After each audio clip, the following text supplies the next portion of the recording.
আজকে তোমাদের সঙ্গে একটা নতুন আই লুক শেয়ার করতে চলে আসলাম। সেটা হচ্ছে middle cut crease eye look, যার জন্য আইব্রোটাকে আগে ফিল করে নিয়ে তারপরে কনসিলার দিয়ে ভালো করে আইলিডটাকে ফিল করে নিয়েছি।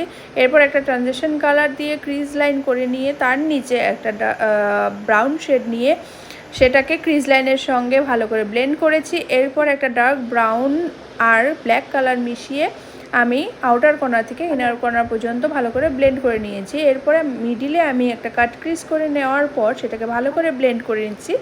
এরপর ইনার কর্নার আর আউটার কর্নারে যে কালারটা অ্যাপ্লাই করেছিলাম সেটাকে আবার অল্প ব্রাশে নিয়ে ভালো করে আমি ব্লেন্ড করে নিচ্ছি। দেখতেই পাচ্ছ, এভাবে করলে কিন্তু হার্শ লাইন থাকবে না। এরপর মাঝখানে আমি একটা কপার কালারের শিমারি শেড ইউজ করে ইনার কর্নার থেকে আউটার কর্নার ভালো করে স্মাচ করে নিচ্ছি, যাতে কোনো হার্শ লাইন না থাকে। হার্শ লাইন থাকলে কিন্তু আই লুকটা ভালো দেখায় না।